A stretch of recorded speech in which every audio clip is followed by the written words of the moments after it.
the voice of the one who calls us beloved. See if you recognize this. Softly and tenderly, Jesus is calling, calling you to me. See through the portals. He is calling, calling for you and for me. Maybe that brought back some memories. Unfortunately, it got dropped from our 82 hymnal. What were they thinking? But reading our lessons, because they all have the similar theme, the same theme of being called, That hymn came to mind. Jesus calling all of us softly and tenderly. All of us have been called.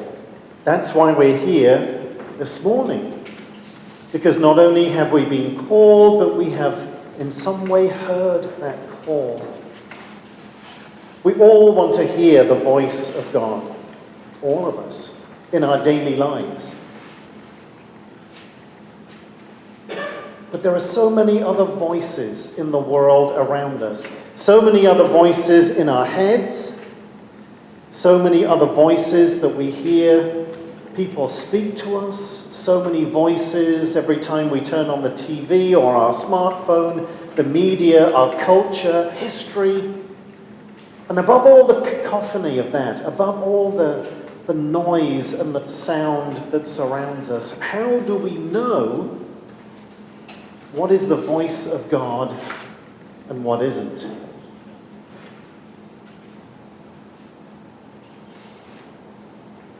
What have some of the voices been calling you about this week? Think back over the week. What are some of the things that you have heard consciously or maybe even unconsciously? What have they said to you? And are they the voice of God or not? Have you heard voices saying, "Be afraid"? The snowpocalypse didn't arrive in Corvallis. But every time there's going to be some kind of snow, the weather folks get on the airwaves and tell you've got to be afraid. The big one is coming, it's going to be dreadful. Well, just stay home, prepare, stay home, and you'll just be fine. You'll be fine. We've come through a lot, and it didn't arrive. But we're told to be afraid all the time. And some people use that fear for their own advantage. What other voices have you heard? Maybe you're not worthy. You have to meet this certain mark, or, you just don't cut it. Have you heard that voice? Yeah. Or the voice that says, you're not beautiful enough, or you're not young enough, or you're not vibrant enough. Usually we hear that voice with another voice saying, but if you buy this, your life will be so much better. But we hear that voice a lot. You're not beautiful, you're not young, you're too fat, you're too thin, you're too wrinkled, you're too grey. Is that the voice of God? Or maybe you've heard voices saying, you need to be selfish. You need to hoard as much as you can because, winter is coming. You may not have enough. Or the way to happiness is by having a lot of stuff and a bank account with lots of zeros in it. That's how you'll be happy. That's how you'll be free. That's how you have choices. That's how you'll become self-actualized. Is that the voice of God?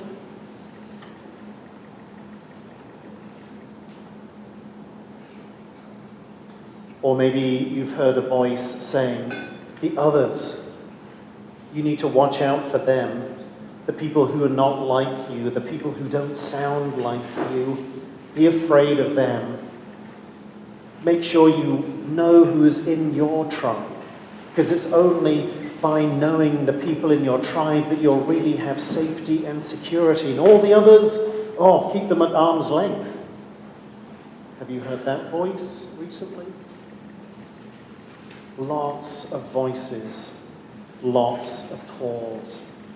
How then do we know the authentic voice and call of God? And here's the thing, that maybe you've experienced it differently, but in my experience, I found that God does not shout. God doesn't shout above the noise. God isn't violent.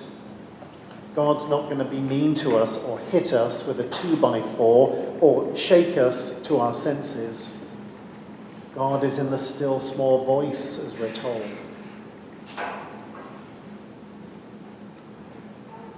The voice of the one who calls us beloved. Whatever else you hear, that is the authentic voice and call of God. You are the beloved. You are the beloved with God, with whom God is well pleased. You are God's beloved daughter. You are God's beloved son. And everything else is a lie.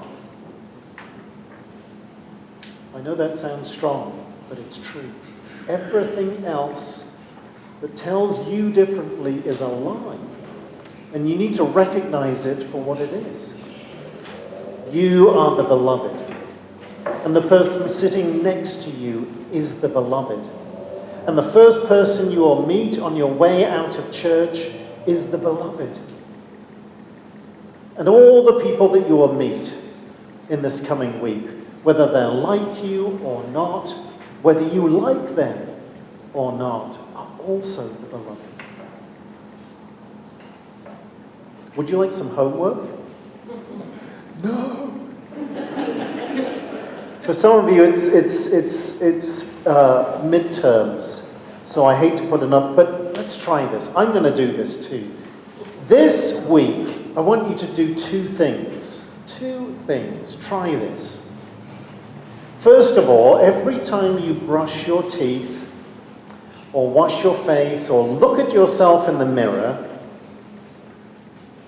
look deeply into the eyes that you see and say, you are the beloved. You are the beloved with whom God is well pleased. Can you do that? Can you do that? It's not about being boastful, that's the truth. It's not about being prideful or puffed up, that's the truth. Try it at least once. And then the part two is everyone who you meet this week. Try to see them as God sees them, as the beloved too. Maybe you're thinking of one person in particular who you're thinking, that person cannot be the beloved. Well, they are the beloved, but not, like on a scale. I'm like 9, they're 3. There's no scale. It's all unconditional. But everybody that you meet, try and see them as God really sees them. Good, bad, indifferent. Look who God called in our scriptures today. Isaiah, I have unclean lips. Simon Peter, I'm an unclean man. All the disciples and apostles that we read about in 1 Corinthians, a mixed bag, the lot of them, just like us. Praise God. So 2 things for homework. Maybe just once, or if you can bear it every day when you look in the mirror, say to that beloved, beautiful face that you see, beautiful face that you see, made in God's own image, you are the beloved. And with you I am well pleased.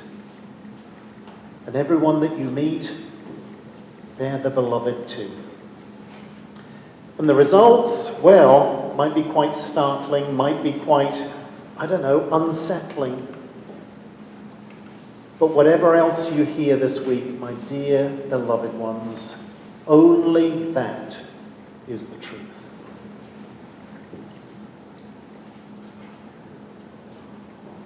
Amen.